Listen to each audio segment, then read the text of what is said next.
हरे कृष्णा। हिंदू धर्म में फुलेरा दूज का बहुत महत्व माना जाता है। फुलेरा दूज से ही होली के त्योहार की शुरुआत भी मानी जाती है। हर साल फागुन मास के शुक्ल पक्ष की द्वितीया तिथि को फुलेरा दूज मनाया जाता है और ये दिन भगवान श्री कृष्ण और राधा रानी को समर्पित होता है। इस दिन विधि विधान से राधा कृष्ण की पूजा की जाती है। ऐसा कहा जाता है कि इस दिन राधा कृष्ण जी की पूजा करने से हमारी सारी मनोकामनाएं पूरी हो जाती हैं। एक समय की बात है, भगवान श्री कृष्ण बहुत व्यस्त थे और राधा रानी से मिलने वृंदावन नहीं आ सके।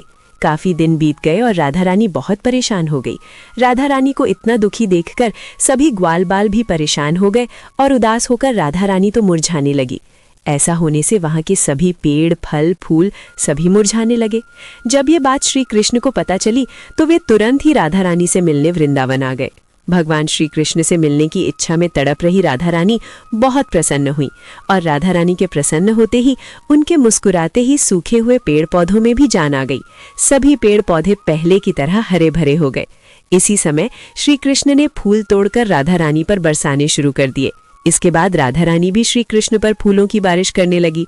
इसीलिए उसी दिन से फुलेरा दूज का पर्व बड़ी धूमधाम से मनाया जाता है। हर साल मथुरा में फूलों की होली भी खेली जाती है। फुलेरा दूज का दिन फागुन महीने का पवित्र दिन है। इस दिन कोई भी शुभ काम हम कर सकते हैं। इसे एक अबूझ मुहूर्त भी माना जाता है।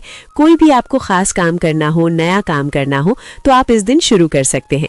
इस दिन मंदिरों को सुंदर सुंदर फूलों से सजाया जाता है। श्री राधा कृष्ण के प्रेम के प्रतीक के रूप में लोग फूलों से होली खेलते हैं, एक दूसरे को फूलों का आदान प्रदान करते हैं। इस दिन श्री राधा और श्री कृष्ण की पूजा की जाती है। उन्हें गुलाल अर्पित किया जाता है। घर में मिठाई बनाकर, पकवान बनाकर भगवान श्री कृष्ण और राधा रानी को भोग भी लगाया जाता है। फुलेरा दूज की पूजा गोधुली बेला में यानी शाम के समय की जाती है। शाम के समय पहले स्नान करें और साफ कपड़े पहने। भगवान श्री कृष्ण और राधा रानी को भी आप स्नान कराएं, उन्हें नए वस्त्र पहनाएं। उसके बाद उन्हें फूलों की माला पहनाएं। पूरी तरह से श्रृंगार करने के बाद उन्हें गुलाल लगाएं। इस दिन राधा कृष्ण जी को गुलाल अर्पित करना बहुत ही शुभ माना जाता है और ऐसा कहा जाता है कि गुलाल लगाने के बाद उन्हें सफेद मिठाई का भोग लगाना चाहिए।